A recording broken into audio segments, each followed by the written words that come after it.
Okay, so today I'm going to be offering a brief demonstration of how to use the first two, or technically three, machines in the Cog of the Machines mod. And to get this out of the way straight away, because I know that yes, the haters will be hating due to my resolution, I cannot record Fraps full screen. I don't know why I can't, it just won't let me. So you're just going to have to put up with this resolution. Now, anyway, now that I've got that unpleasantness out of the way, I'm going to be demonstrating the pounder, the pendulum, and the foundry. Now, I consider these starting level machines. You can build these pretty much as soon as you've gone on your first mining expedition, so it really shouldn't be too difficult for you to get them. The reason why I like these is because building them is a lot less resource intensive than making the machines, the ore processing machines from some of the other mods, such as thermal expansion. So, first I will show you the recipe for the pounder.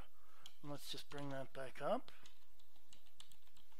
Pounder, and the recipe here is 2 iron ingots, one of the cog wheels, and the recipe for the cog wheel is there, so it's just 4 planks and 4 sticks. And so yeah, 2 iron ingots, 1 cog wheel, 2 smooth stone, 3 wood of any kind, and 1 piston. I'm using the Glimar's Steampunk texture pack, so that may not be completely clear, but that is a piston.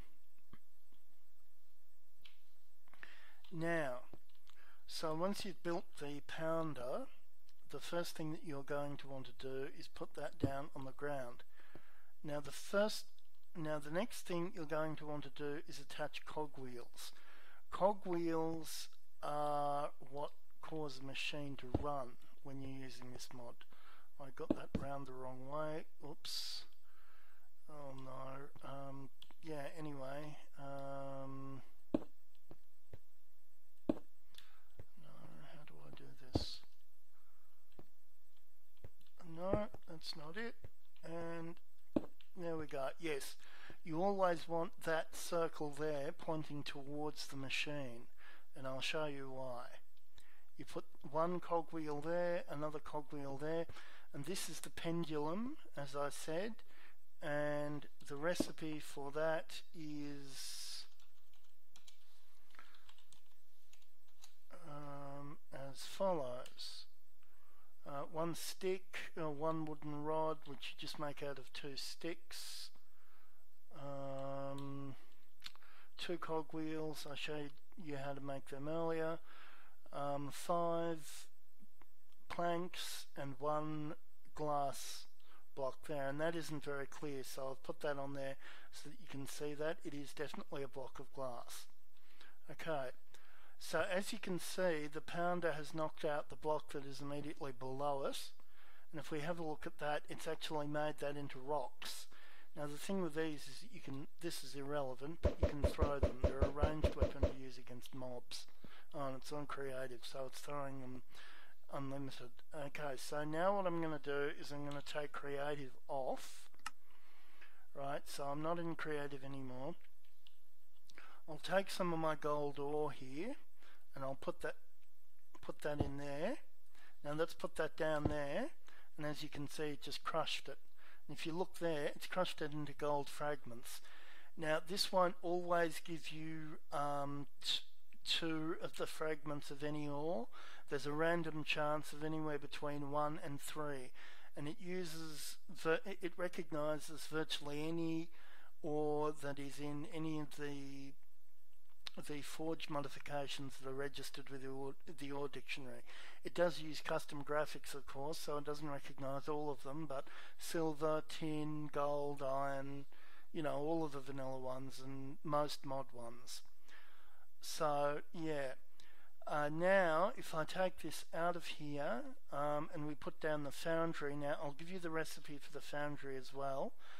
It's 5 claystone. You get claystone by making a block of clay that is 4 pieces of clay and then pounding that in the pounder, which gives you compressed clay. You then smelt the compressed clay in a furnace, and that gives you 5 claystones. So, and yeah, so yeah, that's the recipe for the foundry there again. A furnace, 2 iron ingots, and 5 claystones. So now the next thing that we do is, if we get some coal, I'll just grab 4 coal there. And the other thing that I will do, we're getting dark. The other thing that I will do is I will just get a bit more of this.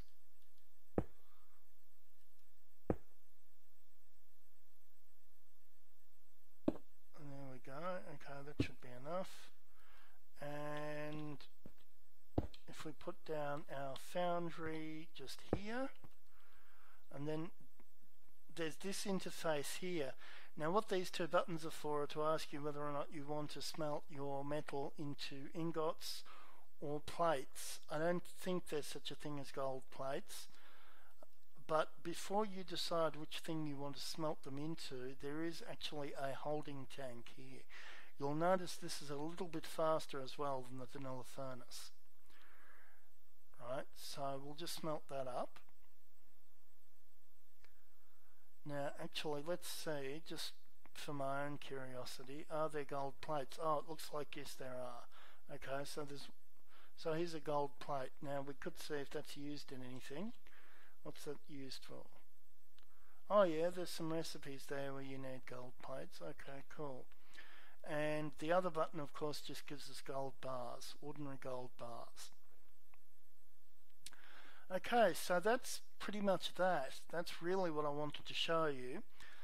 As I said, I really prefer these machines at the start of the game. I like the thermal expansion machines, but the reason why I like these is because the thermal expansion machines tend to require quite a lot of gold, and of course you don't want a scenario where you're probably only going to get 1 or 2 pieces of gold during your first mining trip, and that of course is not going to be enough. So what you can do is you can get those 1 or 2 pieces of gold, because gold is rare, and then use this basically to double it, turn it into 4, or possibly even a little bit more, and that way you'll have enough to start building the thermal expansion machines. So anyway, yeah, I hope you've enjoyed this demonstration. If you have, please hit the like button and leave me a comment if you